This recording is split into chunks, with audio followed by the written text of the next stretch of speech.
be carried by an African swallow. This is a tree which I bought off a local bonsai enthusiast off of Facebook Marketplace. And I saw that this guy was selling a couple of hawthorn trees. And what it turned out was he's got a whole load of hawthorn hedging in his garden and some privet trees. And now you've got one that's very similar in shape to this, but you know, every bonsai enthusiast has different sort of visions for their trees. Yeah. And because I much prefer the smaller trees, naturally for me, it looked like an opportunity to develop two trees. So I'm air layering this tree. I'm hoping to develop roots at this point, and that will become one tree. And then I'm hoping to do something with the bottom part of the tree that might involve carving or something. Do you find blue is a better colour for air layers? And he's off script. Well, have you had a look under there? It might well be the reason why I haven't developed roots on this one this year. And my experience with hawthorn has been that it's slow to root. And I have got Paul's Scarlet Hawthorn that I air layered, and it took me 2 years to get the roots to develop on that. So it probably brings out a really important point, and I think many of you may remember with my maples, I took an air layer off too quickly because it didn't have roots. Well, actually, there's nothing wrong with you leaving it over the winter and have a look at it next spring or the following year. But it's a classic example of the saying that bonsai, it's a marathon, not a sprint. Much as we'd like to be able to do it in a 100-metre dash, but yeah. But it's certainly a future project for next year. Oh, well, that's something to look forward to. I'll say it again. Jason Hanrahan, the Bonsai Garden. Make sure you got notifications, because we'll be seeing that, because I'd love to know whether or not roots develop, certainly. And it'd be interesting to compare it with what you do with a similar looking tree. You know what I'll do with mine. It's gonna, big is better for me. So the basin here is a future project, and what I'm planning on actually doing is I'm taking about 40-50 centimetres, half a metre of the border here, and developing a growing bed that I'm going to ground plant several trees in. Okay. And when I do that, I'm going to have a water basin sat there. Yeah. And I'm developing a Japanese water spout, which will be a bamboo pole sat in there, and the length of this coming out to about there and just dribbling water into the basin. The reason, and obviously, and I know you're probably aware, a lot of people go on about growing beds. I've actually got something that's coming out in 2025 where I've put quite a few trees into growing beds and been filming it over all through 2024. So you're looking at increasing that, and that is for putting trees in for development, is it? Yeah, it's absolutely for putting trees in for development. So I've got several small trees, such as some cotoneasters, some trident maples, and I might even get some small pines, white pines and black pines, and ground plant them here. So there'll be about, I don't know, perhaps 6 or 7 trees along this stretch. No, she's got a lovely maple in here as well. There's a crabapple here as well. That one's thickening up nicely. I know you're proudly standing by this this lovely plastic construction, and I see a collection of looks like seedlings, all nicely labelled and everything like that. And I think I may be wrong. It's not something I see a lot on your channel. And you know, I watch every one of your videos, and I do wonder. I'm not a great one for seedlings. I do my cuttings, but I'm a great one for I like them to be a bit older. Yep. How do you feel about seedlings and cuttings generally? Because say you've got stuff here. I think the thing is that it's worthwhile growing trees from seeds. It really is. But the problem is it takes an awful long time. An oak, for example, that I've just planted this year. Oh, there's nothing in it. That's going to take a couple of years before we even have just a tiny shoot on there. And then maybe it's worth planting that once we get to that stage into the ground for another 5 years. So we're talking already from seed about 7 years before we've got anything that we can start doing any kind of bonsai work on. But what's the big advantage with that? Well, the advantage of that is that you can shape that tree as it's growing and developing. You can put your own stamp on that. And obviously it just feels satisfying that you have created something. You've nurtured it from nothing, from seed, and you've literally grown that tree. And that can feel very rewarding. And it might be beneficial instead, rather than growing that tree yourself, just go to a nursery and buy a tree that's already 5 years old. Or Or buy that tree that's 5 years old, buy another tree that maybe is a bit older, and also start getting some seeds in there, so that while your seeds are growing, you've got something else to... You've got a whole conveyor belt of trees in development. So rather than, you know, the I don't do seeds group of people, just do all of it. And absolutely. Yeah, and I think I'm certainly coming on that. Tony, God rest his soul, I think passed on to us a number of seeded cuttings, and black pine, Scots pine maybe, and all mine are doing really, really well. And you'll see those in 2025. There's a certain white cat that at the moment is about to jump into my filming bag. Very, very curious. So in terms of progression of your bonsai from seed, we've got an acorn which was planted this year. We've got a seedling or sapling which is about a year old now. This is probably about 3 years in age. And similarly this was grown from an acorn. It's about 3 or 4 years old. And finally we've got this tree which was clearly collected from the ground, but is perhaps, I would guess, about 15 years old, something like that. It's incredible when you see the difference in the progressions, but also the difference. These two are different ages, and yet the thickness of the trunks. I mean, obviously, you say the sooner you put it into the pot, the sooner you restrict the ability of that tree to grow, I presume. Yeah, absolutely, because as soon as it's in the pot, it's in an artificial environment, and it's got restricted access to resources, nutrients. Do you find that with oaks, and it's a question I've often had, the size of the leaves? Someone actually said they were surprised how small the leaves were on some of my oaks. But I noticed here, this one, they're actually quite small leaves. This has got quite small leaves, whereas this has got bigger. But the difference between the two, is the ramification or the twigginess of the branches. So the more branches you develop, the more those resources in the tree have to be shared out amongst more buds and branches. And the result is that naturally you get a smaller leaf on those. It sounds simple, but that's it. So small pot, more ramification, which is why we talk about building the ramification up of a tree. Certainly if in a big leaf variety. Hey, there you go. So how do you get small leaves?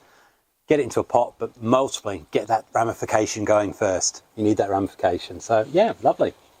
Oh look, I'm hidden by this rather stupendous crab apple. Everyone knows I struggle with identification, but even I should be able to remember that's a crab. Elm. That's Chinese. There are so many wonderful trees that you've got on your channel, and I've got you to pull two out that I want to talk about. Recently you did a video about old Stumpy, and even I'm getting a bit of affection for Stumpy. So tell me the life story about Stumpy then. This is a tree that I found in a garden centre that was probably about 7 foot tall, and it had a nicely developed thick trunk on it. So the first thing I did was I took it home, cut the top, 6.5 feet off that. And you can see just on the back there's a major trunk chop just in there. So it was literally a featureless stump. And over a period of, I think it's probably about 4 years now, I've regrown that canopy and started developing the ramification on that. It isn't until you get to see it up close and actually see the way it's developing that you can appreciate actually the care and styling that Jason's done with this tree. And it's an example that you can build or rebuild the canopy on a tree in just a number of growing seasons. The main thing is start with that trunk. This tree has been sat in one of those shallow aerated baskets for probably about 3 years to try and get the roots as healthy as possible and to try and help encourage this ramification and twigginess further up. So it's only actually gone into this pot this year. Yeah. Wow. Which leads us to another one that, well, I've definitely made light of your love of privet, because in a couple of videos when I was first doing my carving on my privets, I joked that Jason doesn't like privet. I think in a very early video, it might have been top 7 questions, you might have raised your thing about privet. Yeah. And you've got a potato privet. So why didn't you like privet, by the way? We lived in a council house when I was a kid, and typically they would put privet hedging in between the houses to separate the gardens. And because they're quite vigorous growing, they need trimming back quite hard a lot of the time. And I always found that when my dad came to do the pruning, my other brother had disappeared, and I always got roped in to clean up all the clippings, which was a horrible job. And so I developed a bit of an aversion to privet as a result of that. I don't blame you. And I always said that you couldn't give me one for free. Well, again, I saw that a guy was selling this tree on Facebook Marketplace. It's a sort of a lump of, well, root or trunk really, with just the one branch coming out of this side. And I think his intention was to develop a cascade coming down this side. But I saw something in that, and I thought it would be nice to instead have the cascade going the other way. And I think in the 80s or 90s, you used to be able to buy something which was called the Bonsai Potato. Yeah. Which was, it was a novelty Christmas gift that was literally just an empty box with a plastic stand, and you provided your own potato. Yeah. And you stuck it in a dark cupboard somewhere, and the roots came out of the potato, and you could style that as a bonsai. So you had a pair of scissors came in this box, and it was a bit of a fun novelty gift. And I immediately saw this and thought, it looks like a potato. So I've nicknamed this the Bonsai Potato. An interesting project. I like the way you're going the other way with the cascade on it, and it's another tree that I could easily fall in love with. One thing I did want to talk to you about was AI, Chat GPT, and there's this, I don't know if it's a misapprehension or a fear from many people that says if you use these AI generated or not generated AI stuff and scripts and that it's actually, you know, it's not good, or it's cheating. I think the thing is that it's just a tool. I do a lot of scripting for my videos, and I use ChatGPT on a lot of those just to give me an outline of the video. And in order to get a sensible script out of there, you've got to give it a good prompt. So you've got to know what you're asking it. And you've also got to have a certain level of knowledge to understand the quality of what it puts out the other end. Truthfully, I tried to do ChatGPT. I couldn't get the thing to work. As obsolete as the steam engine. I've come round to it. I certainly don't use it to create wholesale scripts because, well, as Jason could probably attest, I've had trouble actually sticking to this, haven't I? So I think in terms of that, it is, as Jason says, it's a tool. And we've got so many different things out there to help us that as a creator, we'll be silly not to. I think the other thing that did concern me is a good friend of ours, Alex Braunton. He sent through an image of I think it was a triple trunk maple or something. Did you get to see that image? I think I saw that. It was an AI generated image based simply on description he put into Google Gemini. Beautiful red Japanese maple with 3 trunks and a blue glazed pot. I mean, when I look at that tree, it looks real for a start. Do you think there's a risk that people might decide I can put a description of that and almost have a channel full of AI generated trees and give this false impression of credibility, or do you think people would see through that quite quickly? I think in terms of YouTube is going to force you to declare that that's not a real tree. Yeah. So I don't think that's necessarily an issue. People will be aware of what it is they're looking at. And if you want to look at pictures of artificially generated trees, whatever floats your boat, baby. What boat are you talking about? It's incredible what's changed in 40 years. Imagine generating images to inspire you. Yeah, it's a good, very good point. Approach it from that point of view. If you think about the Luddites, who were the people at the start of the Industrial Revolution, they went around smashing up the mills because they thought that was going to destroy the world. It was going to be the end of civilization. And those people all found themselves out of work. So instead of fighting against the technology, get on board with it and use it. It's a tool. That's all it is. It's just a tool. I think we all struggle at different times, don't we, with how we're going to do filming and everything like that. And I think people are often very, very intrigued by exactly what that said us. Can you just describe where we are right now? We're currently in my garage cum home gym. Do you actually use the gym equipment? Not as much as I should. And Monday to Friday, you're going to do dumbbell squats, deadlifts, leg. Do you do any of those? Not recently. Not recently, but they're up there. I can prove it. So Jason is a bit of a fitness person, definitely. You fact-checked this with anyone? I notice you've got Japanese white pine up there. So in terms of your setup, you're quite cramped actually for room, aren't you? I try to make the most of the space that's available.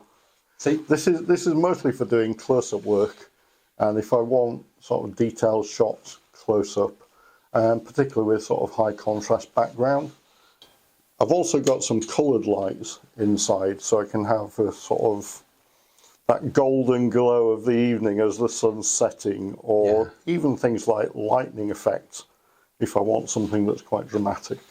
So Jason right now has just got his phone going and he's doing a slow sweep and pan. But I think there's something important here, is that how difficult would this be without the lighting? That's actually gone then. Everyone put their hands up. Was that a real silly question? Yeah, it would be darkness, wouldn't it? But I've struggled.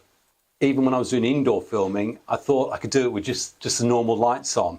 You find that once you start filming it, that's insufficient light. Things look dim, and it's difficult to sort of see the detail of anything.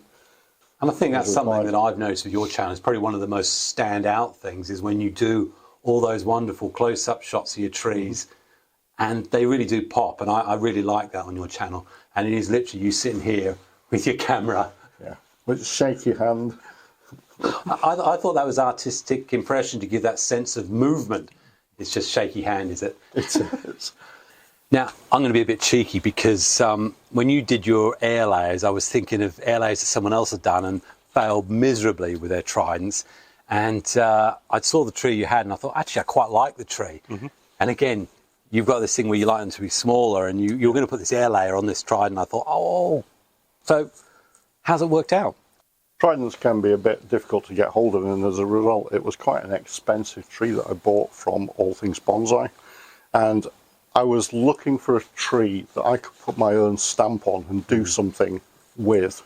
And so this was the top of the tree, which was up here, and it was a formal upright looking tree.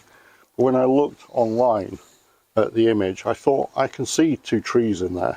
I can see this small shohin tree in the top. There's also the potential to do something with the bottom. My plan going forward with this is to get that over a rock. Wow. And have that sort of cascading down this way. And all of this branching and foliage is canopy that I developed this season. So it was just a bit of a featureless stump again. And it looked a bit horrific, really. Once I'd done the initial separation of this smaller top part of the tree. I actually like that. And this is one of the trees I plan to put into my growing bed. Right. To thicken that up and to help heal over the scarring on it. That's absolutely fantastic. And I was wrong again. Now, there's definitely a few more questions that we've got to ask. And one of them is from Anti-Duckable. I have no idea what such a unique username came from, but Anti says, what species of bonsai is that in the chair in the second pic? Now, I've got a picture coming up right now. And that's a cat Sura bonsai. You can't make a joke? It's the black and white cat, Hera. Hera. And she's a bit like a sulky teenager. She's either indoors hiding in a bedroom, or she's out and just comes in for food. Right. And the bonsai that was with it? That was my beautiful crabapple tree from Heron's Bonsai. Which, of course, is sitting right here now. And it's funny again, Images made that look half the size. Now, Steve Morgan asked, I thought it was an interesting question because he brought up this term, bonsai A-listers. And I wasn't really sure which way to go with this, because I think if I said that, do creators get a little bit envious or jealous of their fellow creators? Well, I'm going to put my hands up and say, yes. You had your top 10 mistakes, or there was a video you did. There was a video which was the bonsai beginner mistakes that we all make. And that seemed to be quite popular. It's what you call an evergreen, or one that blows up a channel. And, you know, anyone who says to you as a creator they don't hope for one of those is lying. I love the video. And if you haven't seen it, well, you must have. I think it's 144,000 views. Which is a pretty, well, for a bonsai channel. I think that's fantastic. So well done on that video. And it leads me on to something I've often said. Many of you will say, why do we put these sort of video titles that are like amazing transformation, top 10 secrets, hidden tricks. Why do we use those titles? Again, it goes back to us saying earlier that there are two aspects to bonsai YouTube. There's the bonsai, and then there's the marketing it on YouTube. If we spend a day, 2 days editing a video, we don't want 3 people to watch it. We'd like 6. 10? At least double figures. Yeah, and I'm the first one to say it took me a long time to go, I don't want to put amazing transformation. It sounded like a lie. But the truth is, the YouTube algorithm is designed to make money for YouTube. That's not a bad thing. It's a company. So it will put videos in front of people who are searching for certain terms. And often it'll be Japanese maple, turn your Japanese maple into a wonder bonsai, or top 10 tips. So when you see those titles, it's because it's part of the game. I don't like it either. I have gone for the, March time pruning my Japanese maple and had a low view count. I changed the title to 2 things you must know about Japanese maple to make it pop. And suddenly it does, it pops. That change of title has created a sense of FOMO, fear of missing out. Yeah, that's true. What's the secret that you don't know that you need to know? It's not clickbait. We're intentionally trying to pick a title that actually covers what the video is about, but we're also trying to balance that with marketing it on YouTube. So do you consider yourself among the bonsai A-listers? Well, I'm not even going to answer this question. I think it's a great question, and when I've got as many subscribers as Peter Chan or Bjorn Holm, then I'll consider myself amongst the A-listers. I mean, the 250,000 or 500,000 subscribers, as opposed to 13,000. I've always been quite clear. I'm a bonsai enthusiast, a bonsai hobbyist.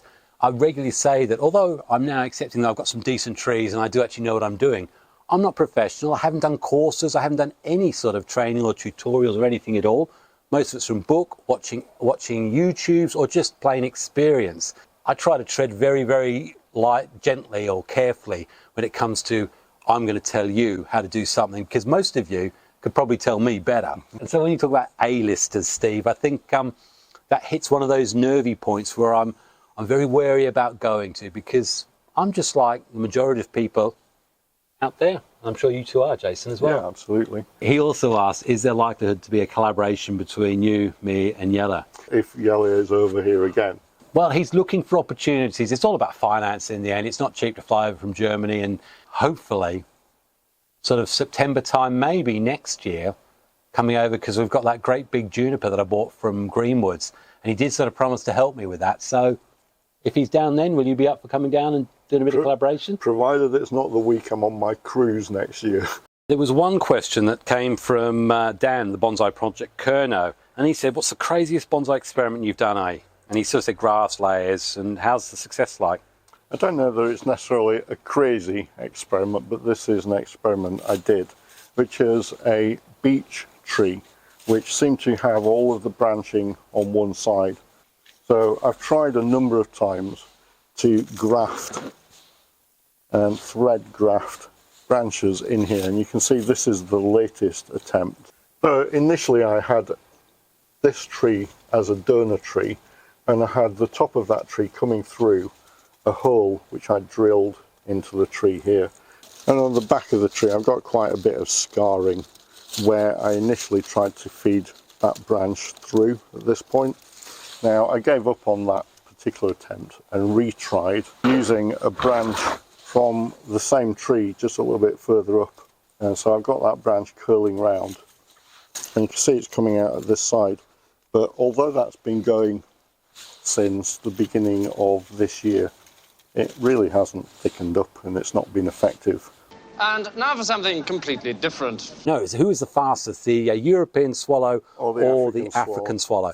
It depends whether they're fully laden or not, and whether they're carrying coconuts. What is the airspeed velocity of an unladen swallow? It's bare. It's not carrying anything. You pose me this question, I have the answer. I'm not sure what the answer is. I'm not sure it's even answered in the film. Are we ready for this? The European swallow, it flies at approximately 24 miles per hour. it flaps at 43 flaps per second. You've been doing your research. The African one, 35 miles per hour, and these are some of the broad. If you look at Google, there's everything from that to 170 miles per hour. You know so much about swallows. But that's a lot of flaps. But guess what? There's something about Americans that always need to do things bigger, better, and faster. And apparently there's something called a barn swallow, and that flaps or flies at 47 miles per hour or something. So yeah, the Americans do it bigger, better, and faster, apparently. Wasn't that fun talking about? What I'm going to say, something new every day. I think we're pretty well done, except for one thing. I always like to ask, is there a channel or someone new you found or someone you watched that you'd like to recommend other people to watch? There are a lot of newer channels that I think are deserving of support. And I think one of the ones I've seen recently that I quite enjoy is Bonsai Expressions. He's the reason I had to change my name from Expressions of Grace. I suddenly saw there was Bonsai Expressions and it was Christoph. That's the guy. And he's quite enthusiastic and he's got some nice material in development. The one I'm going to recommend, and we've had a little chat about it on our WhatsApp group, and it's a guy called David, and he calls it the Online Bonsai School. And we laugh because he's got almost these picture-style thumbnails, very dramatic and eye-catching. And I thought, I'm sure I've seen him working before. So if you haven't seen the Online Bonsai School, have a look. Well, wow. I don't even know whether it's 1 or 2 parts, but I've been absolutely overjoyed. Bored to tears. No, they've been bored to tears. I've been overjoyed with the scope and stuff we've talked about, that you've packed so much into what is a relatively small, tight garden. We've only scratched the surface as well. There's all sorts of projects and things that we haven't even looked at. Yeah, but that's for the second visit. Can we go yet? But there's something in my hand, and it's always difficult because Jason is the most charitable bonsai guy I know. He is always giving gifts, and you saw in the intro, I've got loads of stuff. I've also got a green screen, which I actually haven't used yet. Jason will quite happily give not only his time and his energy, but also gifts. And there's a lot of people in the bonsai community who've received gifts from Jason, and I'm going to say thank you. You're also very difficult to bring things forward because you've got loads of stuff. I thought, I can't give you a second ropey tree or whatever because you've got a... But I was up in Stronsay, and I'm very keen on my root on rock projects. So hopefully you can make a root on rock, because that would be a good thing for your channel in spring. Now, I picked this one. I've got 3 really good ones. It's got some great channels and everything down here. And you'll also see on it that there's actually some salt buildups on some areas. Yeah. You can actually, I've been studying, you can chip those away and really get something gripping on there. I don't know if that's going to float your boat, but hopefully we're going to see a video about you doing some root on rock on that. Well, I've got a project where I'm planning to put the Trident maple over a rock, and that potentially could be the rock. Yeah, it's always difficult with root on rock, because I've always said with the root on rock, there's 2 ways of doing it. You either get something that's got fissures and channels. That's what I like. So yeah, you get the young roots, and they expand into it, so it's gripping the tree naturally, and then you just want it to have a bit of character and sits on there. But I know it's not a lot, but I am so appreciative of what you do for me and how much you've helped me with my channel. It feels small and nothing, to be honest, but hopefully... That could be perfect for the project, though. And if it's not, you can hit me with it later. So, Jason, thank you so much. Well, thank you for visiting. It's been a pleasure, and all I'm going to say is, you know that my big thing for people is, if you can do anything at all in life, wake up in the morning and smile. You don't have to feel it in here, but at least if you show it here, it's amazing what it does and what a difference it makes to you. And do you know what? Your smile may actually help someone else. So that's a message. Try and smile as much as you can. If you want to see how many trees I've got in my garden, then do you know what I'm going to do? One of those videos is the one to see. Happy bonsaiing. God bless. Cheers.